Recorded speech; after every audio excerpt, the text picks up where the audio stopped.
For thousands of years, the bow was an incredibly formidable weapon. An archer's skill was worth its weight in gold, and a single shot could decide the outcome of a battle. This was especially true if a successful bow strike killed the enemy's leader. However, on the battlefield, thousands of arrows typically merged into a single, deadly hail, capable of holding back an enemy's onslaught or breaking their ranks. But behind this apparent simplicity lay complex supply systems, logistics, and strategy. Arrows had to be delivered, stored, and used with precision, otherwise the archer's mighty force would become useless cargo. How did medieval armies resupply their archers?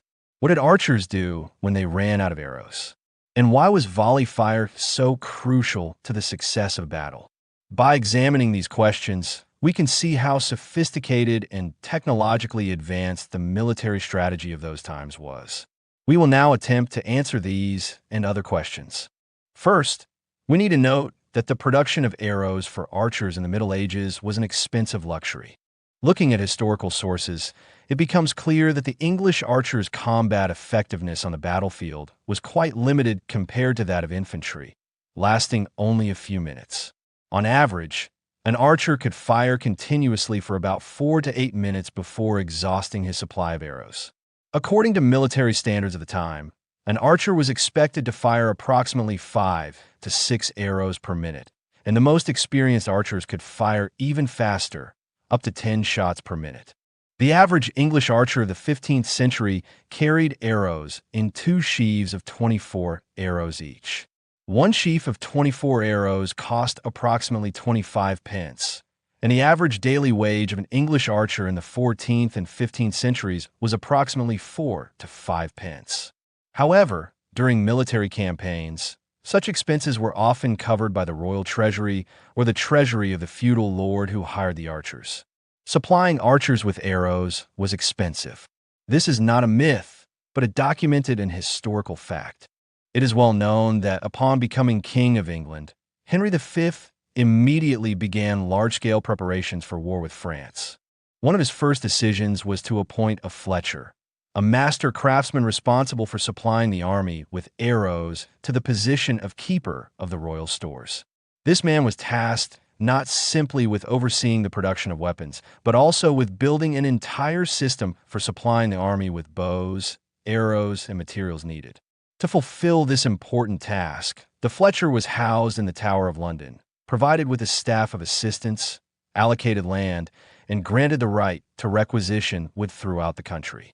Thus, Henry V managed the development of armaments, achieving a scale and organization previously unseen.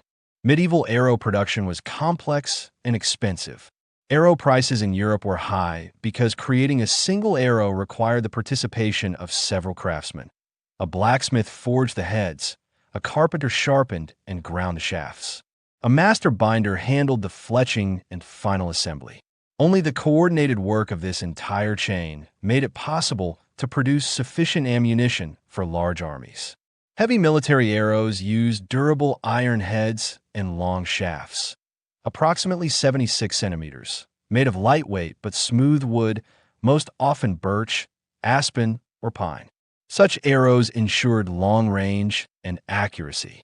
However, even an experienced blacksmith could produce no more than 5 to 8 arrowheads per day, provided they had ready-made shafts of the required quality. For close combat, other types of arrows were made, shorter and heavier, with thicker shafts and a narrow, sharp point capable of piercing chainmail or plate armor. Ash was often used for such arrows, a strong and resilient material well suited for powerful strikes at short range. Particular attention was also paid to fletching. Goose feathers were considered the best material, ensuring the arrow's stability in flight. Supplying an army required thousands of birds, as each goose yielded only a few usable feathers. Archival documents indicate that within the first month of Henry V's accession, Fletcher received an order for tens of thousands of poles and over 1 million quills. This was one of the largest officially recorded orders of the time, demonstrating the scale of England's preparations for the campaign against France. Such systematic and meticulous planning was one of the factors behind the English army's success. Henry V understood that even the most valiant army was powerless without proper supplies. Thanks to the centralized organization of production and the accumulation of strategic reserves, he approached the war in France with well-equipped troops. Few European monarchs could boast such sophisticated logistics and attention to detail in military supply. However, England wasn't the only country that recognized the importance of small arms. The French also paid serious attention to the training of archers and the stockpiling of ammunition, although their supply system was less centralized. Throughout Europe, the production of arrows and crossbow bolts remained expensive and labor-intensive, limiting the ability to maintain sustained fire on the enemy. Unleashing a hail of arrows was only possible at the beginning of a battle. After that, supplies had to be conserved.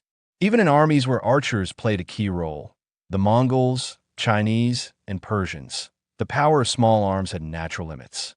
When ammunition ran low, even the most skilled archers were forced to engage in hand-to-hand combat. Why did archers fire a single, simultaneous volley? The point is that random and targeted firing by each archer would reduce the overall hit rate against enemy infantry and diminish their effectiveness against cavalry. After all, if the enemy cavalry broke through the Allied infantry line without incurring significant losses, the archers would be forced to stop firing to avoid hitting their own, thereby losing their strategic advantage, and then retreat, which would mean defeat. Furthermore, as we've already discussed, each arrow was valuable.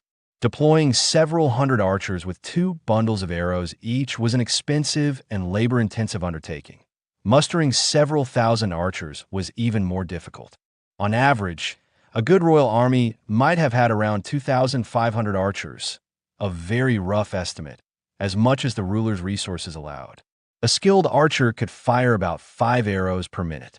If all archers in a line opened fire simultaneously, around 12,500 arrows would instantly be in the air.